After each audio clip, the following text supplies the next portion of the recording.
আসসালামু আলাইকুম। শুরু করছি উপন্যাস আমৃত্যু ভালোবাসি তোকে, লেখিকা সালমা চৌধুরী। আপনারা যদি এই উপন্যাসের আগের পর্বগুলো না দেখে থাকেন তাহলে এই ভিডিওর এন্ড স্ক্রিনে সম্পূর্ণ প্লেলিস্টটি পেয়ে যাবেন। সেখান থেকে চাইলে ক্লিক করে আগের পর্বগুলো দেখতে পারেন। চলুন উপন্যাসের পরবর্তী অংশ শুরু করা যাক। ঘন্টা দুয়েক গায়ের হলুদের প্রোগ্রাম চলল।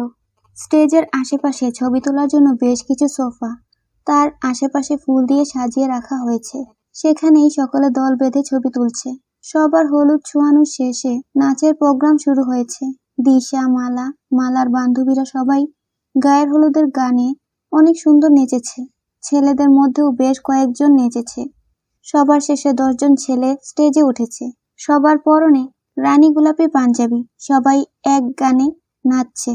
মেঘ সামনের দিকে চেয়ারে বসে সেই নাচের ভিডিও করছে, কারণ 10 জনের কেন্দ্রবিন্দু হলো আবির। সবাই নিজেদের মতো নাচলেও আবিরকে স্টেজে উঠানো যায়নি। মাইশা আপু আর সাকিবের জোড়াজুড়িতে আবির শেষমেশ সবার সাথে নাচতে রাজি হয়েছে। টানা 3টা গানে 10 জন একসঙ্গে পারফর্ম করেছে। আবির স্টেজ থেকে নেমে একটা চেয়ারে বসতে বসতে মেঘকে বলল, একটু পানি নিয়ে আসবি প্লিজ? এক্ষুনি আনছি, বলে মেঘ হুটুপুটি করে পানি আনতে চলে যায়।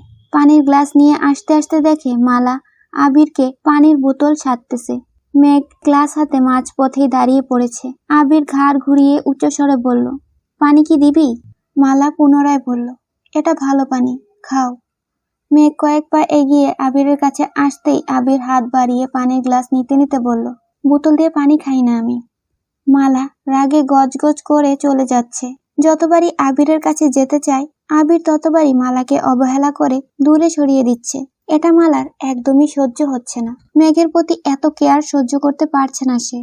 মেঘ পানির গ্লাস নিতে নিতে বলল, আপনি এত ভালো ডান্স করেন, জানতাম না তো। আবির মুচকি হেসে বলে, সময় হলে আরো অনেক কিছু জানতে পারবেন। মেঘ অবাক লোচনে আবিরের দিকে তাকিয়ে আছে। প্যান্ডেলের আনাচে কানাচে মানুষের ভিড়। শীতের রাত বলে প্রোগ্রাম তাড়াতাড়ি শেষ করা হয়েছে। মেহেদি দেওয়ার জন্য পার্লার থেকে 3 জন মেহেদি আর্টিস্ট আনা হয়েছে। মাইশা রুমে চলে যাওয়ায় পাড়া প্রতিবেশীরাও যে যার মতো বাড়ি চলে যাচ্ছে। এত মানুষের ভিড়েও দুজোড়া চোখ একে অপরকে দেখছে।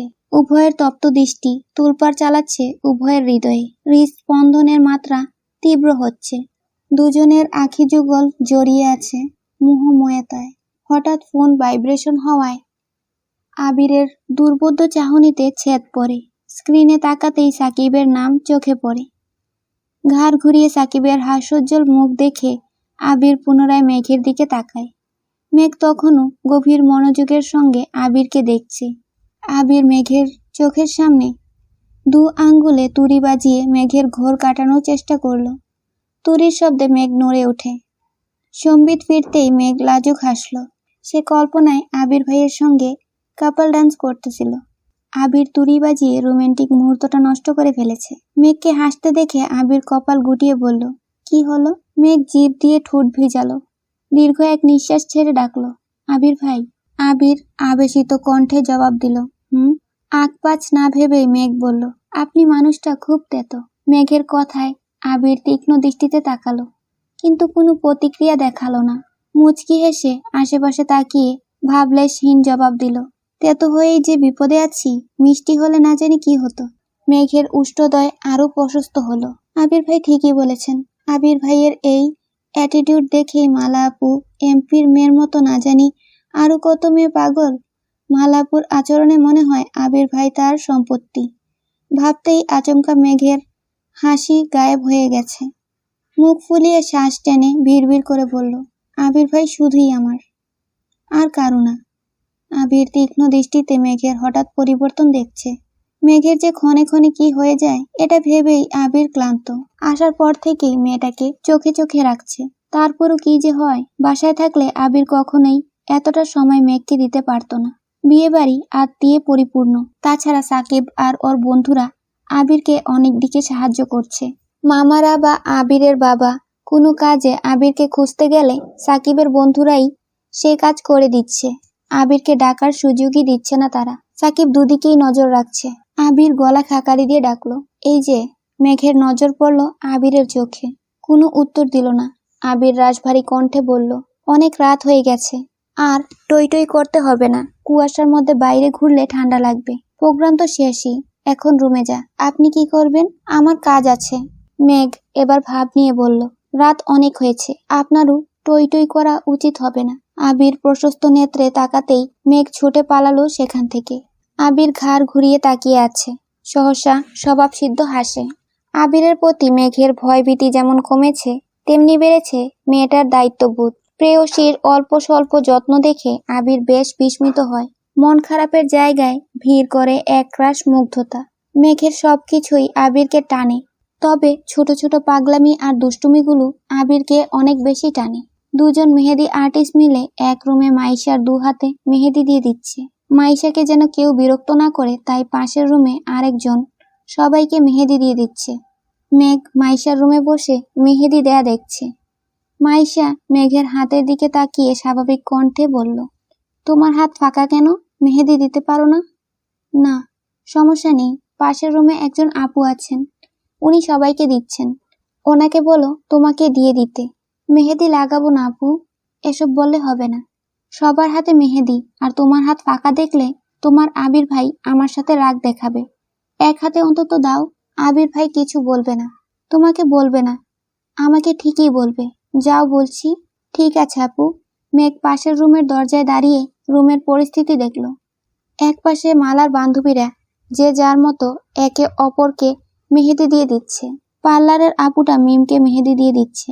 মেঘকে দেখে মিম ডাকলো, আপু আসো, তোমাকেও মেহেদি দিয়ে দিবে। মেঘ মিমের পাশে বসেছে। মিমের মেহেদি দেওয়া প্রায় শেষ। মেঘ বসে মেহেদি ডিজাইন দেখছে। আপুটা খুব দ্রুত আর অসম্ভব সুন্দর করে মেহেদি দিয়ে দিচ্ছে। মিমের মেহেদি দেয়া শেষ। মিম বিছানায় উঠে বসেছে। দিশারা আগে থেকেই বিছানায় বসেছিল মেঘকে মেহেদি দেওয়ার জন্য। আপু মেঘের বাম হাতের কবজি ধরতেই মালা রুমের দরজায় দাঁড়িয়ে গম্ভীর কণ্ঠে বলল, আপু এখন আমাকে মেহেদি দিয়ে দিবেন। আপুটা হেসে বলল, তুমি একটু বসো, বেশিক্ষণ লাগবে না। মালা রাগে কটমট করে বলল, মেঘ তুমি বরং পরে মেহেদি দিও, এখন আমি দিব। মেঘ চুপচাপ উঠে রুম থেকে বেরিয়ে গেছে। মেঘ উঠতেই মালা মেঘের জায়গায় বসে নিজের হাত বাড়ালো। আবির আর মেঘ প্যান্ডেলে কথা বলার সময় মালা নিজের রুম থেকে দেখেছে। সন্ধ্যার পর থেকে মালা মেঘকে সহ্যই করতে পারছে না। নিচে মালা কাজ করছিল। মেঘ মেহেদি দিতে আসায় মালার বান্ধবী মালাকে কল দিয়েছে। সব কাজ ফেলে মালা মেহেদি দেওয়ার নাম করে মেঘের মনে আঘাত দিতে আসছে। মালার আচরণে মেঘের মন খারাপ হওয়ার থেকেও বেশি অপমানিত হয়েছে। সে তো ইচ্ছে করে মেহেদি দিতে আসেনি, মাইশাপু জোর করায় এসেছিল। প্রায় 40-45 মিনিট পর আবির কোথা থেকে এসেছে। মালাদের উঠোন পেরিয়ে সাকিবদের উঠোনে যেতে যেতেই আচমকা থমকে দাঁড়ালো। চোখ পড়ে স্টেজের দিকে। স্টেজের পাশে একটা টেবিলের উপর মেঘ মাথা রেখে বসে আছে। কিছু চুলে পিঠ ঢেকে আছে আর কিছু চুল টেবিলের উপর। আবির ভ্রুজোড়া নাকের ডগায় টেনে এগিয়ে গেল সেদিকে। তপ্ত স্বরে ডাকলো, মেঘ। মেঘ মুখ তুলে পেছন ফিরে আবিরকে দেখে পুনরায় মুখ লুকালো। আবির মেঘের কাছাকাছি এগিয়ে গম্ভীর কণ্ঠে শুধালো, আবার কি হয়েছে? মেঘ আগের অবস্থায় থেকেই উত্তর দিল, কিছু না। আবিরের মেজাজ খারাপ হয়ে যাচ্ছে। ভারী কণ্ঠে বলল, কে কি বলেছে? মেঘকে নিশ্চুপ থাকতে দেখে আবির মেঘের ডান বাহু চেপে ধরে এক টানে দাঁড় করালো। আকস্মিক ঘটনায় মেঘের ছোট্ট দেহ কম্পিত হয়। আবিরের মুখের পানে তাকাতেই মেঘের বুক কেঁপে ওঠে। আবিরের রক্তবু দু চোখ দেখেই মাথা নিচু করে ফেলেছে। ভয়ে জড়সড় হয়ে যাচ্ছে। আবির রাগান্বিত কণ্ঠে ধমক দিল, তাকা আমার দিকে। মেঘ আটকে উঠে তাকালো আবিরের তামাটে চেহারায়। চারপাশে এত লাইটিং থাকা সত্ত্বেও আবিরের মুখে উজ্জ্বলতার ছিটে ফোঁটা নেই। কপাল গুটিয়ে প্রশ্ন করল, এখানে বসেছিলি কেন? মালার আচরণে মেঘের খুব রাগ হয়েছিল। আজ পর্যন্ত তাকে কেউ এমনভাবে অপমান করেনি। মালা কিনা এভাবে কথা বলল। সেই আক্রোশে রুম থেকে বেরিয়ে প্যান্ডেলে এসে বসে আছে। চারপাশ কুয়াশায় আচ্ছাদিত।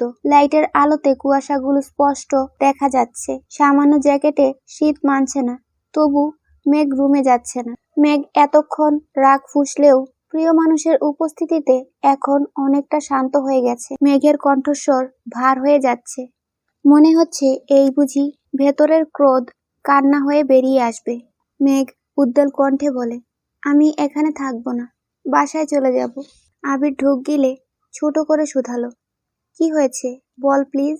মেঘ দীর্ঘশ্বাস ছেড়ে অভিযোগের স্বরে আবিরকে মালা আপুর নামে নালিশ জানালো। মনের যত ক্ষোভ ছিল একদমে সব প্রকাশ করলো। আবির অত্যন্ত গুরুত্ব সহকারে মেঘের অভিযোগগুলো শুনেছে। এতক্ষণ ধরেই আবির মেঘের বাহু চেপে ধরেছিল। মেঘের কথা শেষ হওয়া মাত্রই আবির মেঘের বাহু ছেড়ে দিয়ে মোলায়েম কণ্ঠে বলল, মেহেদি দিতে পারিসনি বলে এত রাগ? মেঘ কাঁদো কাঁদো কণ্ঠে বলল, আমি কি একবারও বলেছি মেহেদি দিতে পারিনি বলে? রাগ উঠেছে? ধুর, ভাল লাগে না, আমি থাকবই না। এ কথা বলে মেঘ চলে যেতে নিলেই সঙ্গে সঙ্গে আবির মেঘের হাত ধরে এক টানে নিজের কাছে নিয়ে নেয়। টাল সামলাতে না পেরে আবিরের প্রশস্ত বুকে ধাক্কা খেল মেঘ। তৎক্ষণাৎ আবিরের পাঞ্জাবি আঁকড়ে ধরল। মেঘের হাত স্পর্শ করতে আবির পুনরায় কপাল গুটালো। মেঘের আঙ্গুলগুলো বরফের মতো ঠান্ডা হয়ে আছে। মেঘ আবিরকে ছেড়ে একটু দূরে সরে দাঁড়ালো।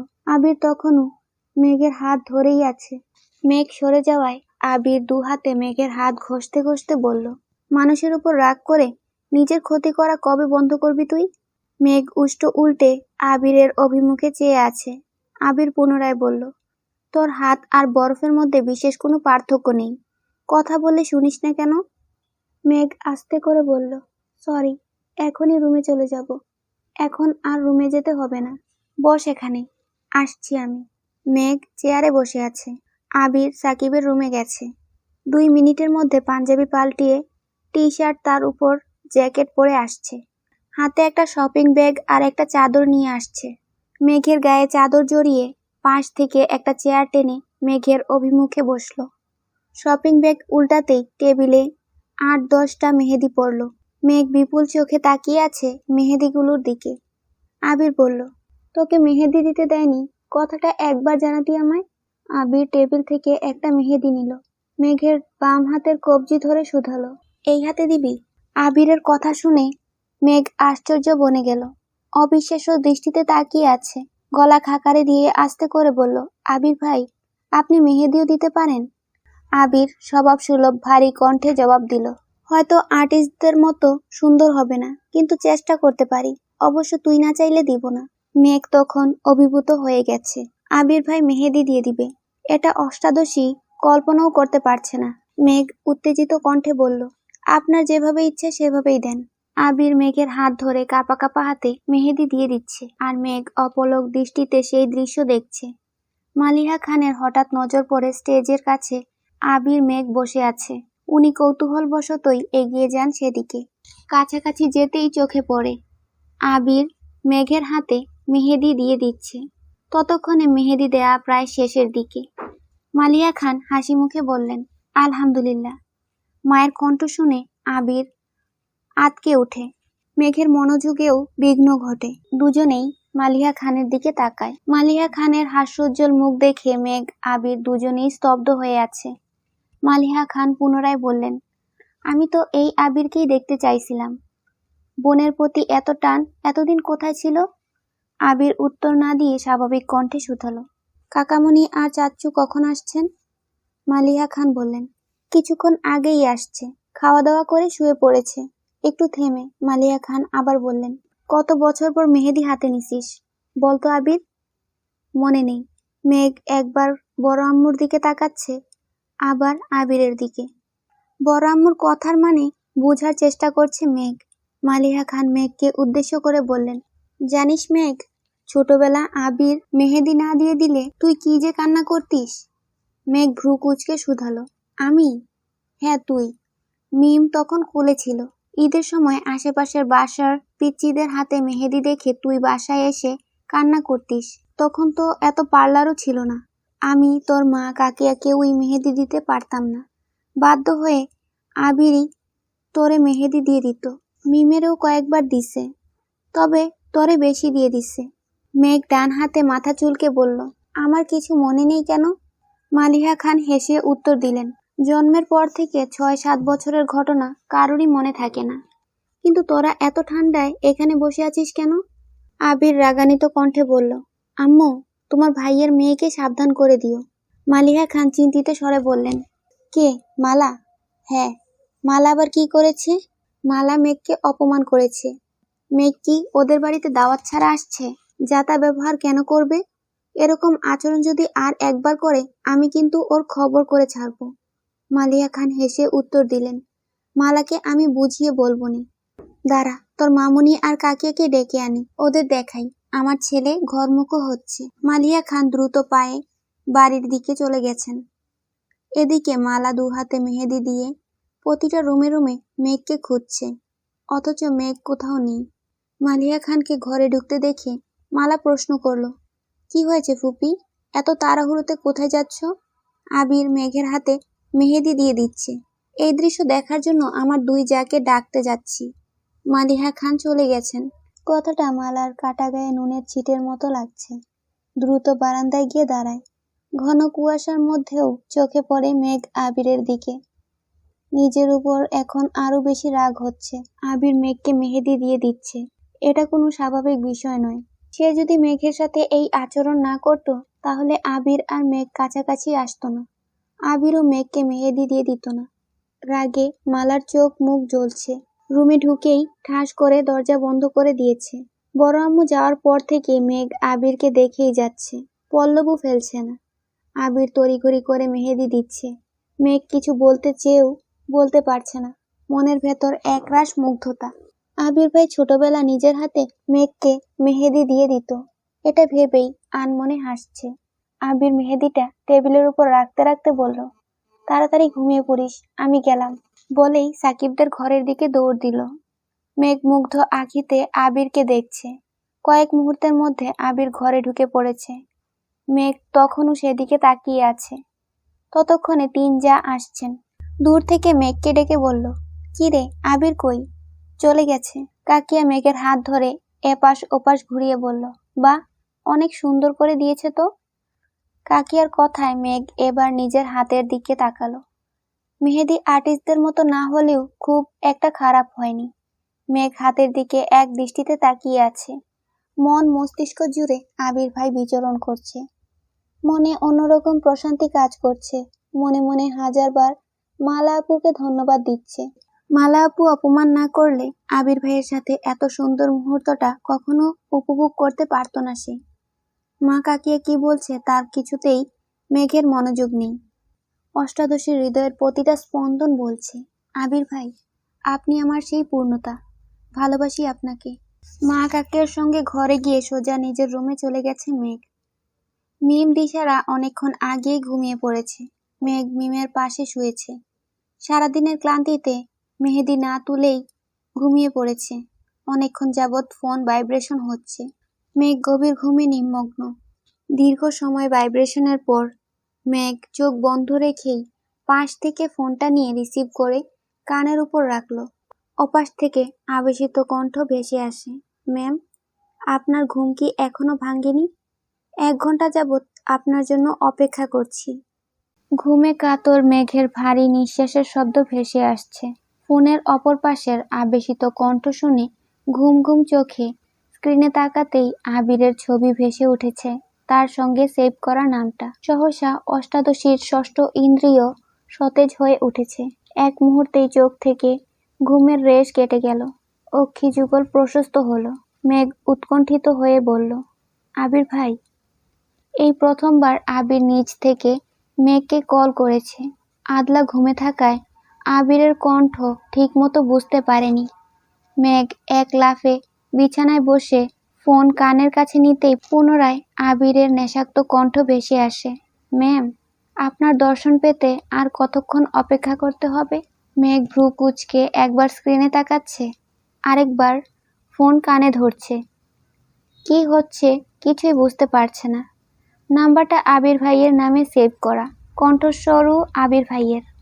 কিন্তু আবির ভাই তো কখনো এভাবে কথা বলেন না। মেঘের মাথা চক্কর দিচ্ছে। মেঘ ফোন কানে ধরে আশেপাশে তাকালো। মিম দিশারা গভীর ঘুমে তলিয়ে আছে। আবির পক্ষান্তরে মৃদু স্বরে ডাকলো, ম্যাম। মেঘ জবাব দিল, জি। আপনি কি এখনো ঘুমাচ্ছেন? না তো। কষ্ট করে একটু বেলকনিতে আসবেন? মেঘ ফোন বিছানায় রেখে এক হাত দিয়ে অন্য হাতে চিমটি কেটে নিজেই উফ করে উঠল। বুঝতে পারল এটা স্বপ্ন নয়, সত্যি। ফোন কানে ধরে আড়মোড়া ভাঙতে ভাঙতে বিছানা থেকে নেমে হুড়মুড়ি করে বেলকনিতে পা দিতেই কপাল কুঁচকে সরু নেত্রে তাকালো। পূর্ব দিগন্তে উদিত সূর্যের আলোয় মেঘ ঠিকমতো তাকাতে পারছে না। চোখ কচলে বেশ কয়েকবার পিট পিট করে স্বাভাবিক দৃষ্টিতে তাকাতেই নজর পড়ে উঠানের মাঝ বরাবর একটা চেয়ারে হেলান দিয়ে পায়ের উপর পা তুলে আবির ভাই বসে আছেন। পরনে কালো হুডি, এক হাত হুডির পকেটে, অন্য হাতে কানে ফোন ধরে তাকিয়ে আছে ব্যালকনির দিকে। পূর্বাভিমুখে বসায় শীতের সকালের অনুচ্চ আলোয় জ্বলজ্বল করছে আবিরের মুখবিবর। মেঘ স্থির দৃষ্টিতে আবিরকে দেখছে। হুডিতে আবির ভাইকে মারাত্মক সুন্দর লাগছে। চোখ বন্ধ করে দীর্ঘশ্বাস ছেড়ে পুনরায় তাকালো। এদিকে আবিরের চোখে সূর্যরশ্মি আছড়ে পড়ছে। সেই রশ্মি উপেক্ষা করে অতি সংকীর্ণ লোচনে মেঘকে দেখছে। আংশিক সময়ব্যাপী চলে এই দৃশ্য। আবির আচমকা গলা খাকারি দিয়ে বলল, ফ্রেশ হয়ে 10 মিনিটের মধ্যে নিচে আসেন। কেন? আমি বলেছি তাই। মেঘ হাসি মুখে বলল, আচ্ছা। কান থেকে ফোন নামাতে যাবে অমনি আবির আবার ডাকলো, ম্যাম শুনেন। জি স্যার বলুন। আবির মৃদু হেসে বলল, খালি পায়ে আসবেন, রাখছি। আবির কল কেটে দিয়েছে, তবে দৃষ্টি এখনো মেঘেতে নিবদ্ধ। মেঘ কয়েক সেকেন্ড স্থির থেকে হঠাৎই তাড়াহুড়ো করে রুমে চলে গেছে। হাতের মেহেদি তোলা হয়নি। 10 মিনিট সময়ের মধ্যে নিচে যেতে হবে, তাই তাড়াহুড়ো করছে। এত সকালে বেশিরভাগ মানুষই ঘুমে। যারা উঠেছেন তারা সবাই রান্নার কাজে ব্যস্ত। মেঘ চুপি চুপি ঘর থেকে বেরিয়ে আসলো। 10 মিনিটের আগেই মেঘ নিচে চলে আসছে। আবির মাথা নিচু করে ফোন চাপতেছিল। আচমকা নুপুর পরা আলতারাঙ্গা পায়ে নজর পড়তেই আবির আঁতকে উঠে সঙ্গে সঙ্গে ফোন পকেটে রেখে চোখ তুলে তাকালো। মেঘ আবিরের ঠিক সামনে দাঁড়ানো। চোখাচোখি হলো দুজনের। মেঘ আবিরের অবসন্ন দৃষ্টতা দেখে চিন্তিত স্বরে শুধালো, আপনি কি রাতে ঘুমাননি? আবির স্বভাব সুলভ ভারী কণ্ঠে উত্তর দিল, ঘুম আসছিল না। হাতটা দেখি। মেঘ হাত বাড়িয়ে মেহেদিটা দেখালো। মেহেদির গাঢ় রং দেখে আবির মৃদু হাসলো। মেঘ শীতল কণ্ঠে বলল, রাতে কিছু বলতে পারিনি। মেঘের কথা শেষ হওয়ার আগেই আবির আর চোখে চেয়ে প্রশ্ন করলো, কি বলতি? থ্যাংক ইউ আবির ভাই, এত সুন্দর করে মেহেদি দিয়ে দেওয়ার জন্য। আবির নিঃশব্দে হেসে বলল, ওয়েলকাম। এই মেহেদি দেখে কান্না করে দেশ কিনা এই টেনশনে ছিলাম। কাঁদবো কেন? সবাই সুন্দর করে দিয়েছে, তোরটা সুন্দর হয়নি বলে যদি কান্না করিস? মেঘ ভেঙচি কেটে বলল, জীবনেও না, আমারটা সবচেয়ে সুন্দর হয়েছে। আবির স্বাভাবিক কণ্ঠে বলল, চল এখন। আবির উঠে হাঁটতে শুরু করেছে। মেঘও গুটি গুটি পায়ে হাঁটছে। মামাদের বাড়ির পেছন দিকে মাটির রাস্তায় পা দিতেই মেঘ শুধালো, আমরা কোথায় যাচ্ছি? তোকে নিয়ে পালাচ্ছি। আকস্মাৎ মেঘ ভীষণ খেলো। জিজ্ঞেস চোখে তাকিয়ে শুধালো, কোথায়? কোনো এক কোলাহল শূন্য নিসর্গে। মেঘ আর কিছু বলতে পারল না। শীতের সকালের এলোমেলো ঠান্ডা হাওয়া, তার সাথে আবিরের বলা কথায় মেঘের মনে অজানা শিহরণ জাগে। অষ্টাদশীর আখি জোড়ায় রঙিন স্বপ্ন, আবির ভাই তাকে নিয়ে পালাবে। এটা ভাবতেই হৃদয়ে বসন্ত দোলা দিচ্ছে।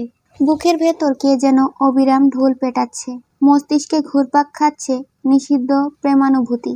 আবির কিছুটা এগিয়ে গিয়ে নিরস্ত হলো। পেছন ফিরে দেখলো মেঘ এখনো আগের জায়গাতেই দাঁড়িয়ে আছে। আবির দুর্বহ কণ্ঠে বলে ওঠে, ম্যাম, আর ইউ ওকে? আবিরের কণ্ঠস্বর কানে আসলেই কল্পনার জগৎ থেকে বেরিয়ে কোমল কণ্ঠে জিজ্ঞেস করলো, আপনি আমাকে ম্যাম বলছেন কেন? ভয়ে। মানে? শীতকালে এত সকাল সকাল আপনাকে ঘুম থেকে উঠালাম, কখন জানি ফুস করে রেগে যান, তাই। মেঘ বোকার মতো চেয়ে পুনরায় শুধালো, আপনি আমায় ভয় পান আবির ভাই? মেঘ হতবাক, চোখ বড় করে চেয়ে আছে। মেঘের অবিশ্বাস্য চাহনি দেখে আবির ভ্রু নাচালো। মেঘ লাজুক হেসে চিবুক নামালো। ঠোঁট জুড়ে বিশ্বজয়ের হাসি, মুখবিবরে প্রাপ্তির ছাপ। মেঘের লজ্জামাখা হাসি দেখে আবিরও মুচকি হাসল। কথা না বাড়িয়ে আবির খালি পায়ে এগিয়ে যাচ্ছে। আবিরের পিছু পিছু মেঘও হাঁটছে। মেঘের ঠোঁট থেকে হাসি যেন সরছেই না। গতকাল থেকে আবির ভাইয়ের আদতে অষ্টাদশীর হৃদয়ে তোলপাড় বেড়েছে কয়েক গুণ। আবির ভাইয়ের কথা, যত্ন, ব্যবহার, চাহনি সবকিছুই জানান দিচ্ছে। আবিরের হৃদয়ের অস্পষ্ট বরফ গলতে শুরু করেছে। অষ্টাদশী স্পষ্ট রূপে বুঝতে পারছে তা নিজেকে আবির ভাইয়ের গার্লফ্রেন্ড ভাবছে আর বারবার লজ্জায় আড়ষ্ট হচ্ছে। আবিরের পেছন পেছন মেঘ মাটির রাস্তা পেরিয়ে বিস্তীর্ণ মাঠে পা রাখতেই কেঁপে উঠল। শিশিরে ভিজে আছে সবুজ ঘাস। এতক্ষণ যাবৎ আবিরকে এমনভাবে অনুসরণ করছিল যেন আশেপাশে তাকানোর মতো সময় নেই। পলক ফেললেই হারিয়ে যাবে শখের পুরুষ। অষ্টাদশী উষ্ণ পায়ের স্পর্শে শিশিরে স্নান ঘাস মারিয়ে যাচ্ছে। হৃদয় দুলছে শীতল হাওয়ায়। ব্যস্ততম শহরে মাটির স্পর্শ পাওয়া দুষ্কর। প্রকৃতির সাথে প্রিয়জনের সান্নিধ্যে মেঘের মনে প্রেম প্রেম অনুভূতি জাগছে। আবির যেখানে পা ফেলছে, আবিরের পায়ের ছাপ দেখে মেঘও ঠিক সেই জায়গাতেই পা ফেলছে। বেশ কিছুটা যাওয়ার পর আবির ঘাড় ঘুরিয়ে তাকিয়ে মেঘের কাণ্ড দেখে কপাল কুঁচকালো। মৃদু হেসে সামনের দিকে ঘুরল। পাগলির পাগলামিতে অত্যাসক্ত আবির। বিশাল আকৃতির মাঠের পরেই কয়েক সারি ঘর, আশেপাশে নানান রকমের গাছ। দুইটা ঘরের মাঝ বরাবর সরু রাস্তা। মেঘ একান্তে আবিরকে অনুসরণ করেই চলেছে। ইহজগতের আর কিছুতেই মনোযোগ নেই তার। বাড়িগুলো পেরিয়ে কিছু দূর গিয়ে আবির পিছু ঘুরল। তৎক্ষণাৎ মেঘের মাথা ঠেকে আবিরের বুকে। মেঘ কুণ্ঠায় দুপা পিছিয়ে চোখ তুলে তাকালো। এভাবে আবির ভাইয়ের পিছু নেওয়ায় আবির ভাই যদি রেগে যায়। আতঙ্কে মেঘের বুক কাঁপছে, কিন্তু আবিরের অভিব্যক্তি বোঝা গেল না।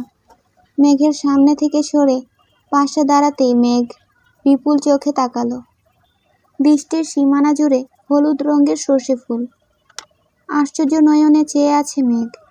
এত সর্ষে ফুল একসঙ্গে কখনো দেখেনি সে। কয়েক মুহূর্তের জন্য স্তব্ধ হয়ে গেছে। আবিরের দিকে তাকাতেই আবির মুচকি হেসে বলল, এক খণ্ড হলুদের রাজ্যে আপনাকে স্বাগতম, যেখানে নেই শহরের কোনো কোলাহল, নেই কোনো নিষিক্ত অনিল। সবটুকু জুড়েই শুধু স্নিগ্ধতা, নীল আকাশ আর প্রকৃতি জুড়ে সরিষা ফুল। এ মনোমুগ্ধকর দৃশ্য দেখে অনুভূতিরা অষ্টাদশীর হৃদয় ছুঁয়ে যাচ্ছে। প্রকৃতির নিরন্তন অনিন্দিত, সর্ষে ফুল তার এক প্রীতিপদ নিদর্শন। দিগন্ত জোড়া মাঠে প্রতিটা সর্ষে ফুলে জমে আছে শিশিরের কণা। এই দৃশ্য দেখে মেঘের মন প্রেমের রঙে সুশোভিত হয়ে গেছে।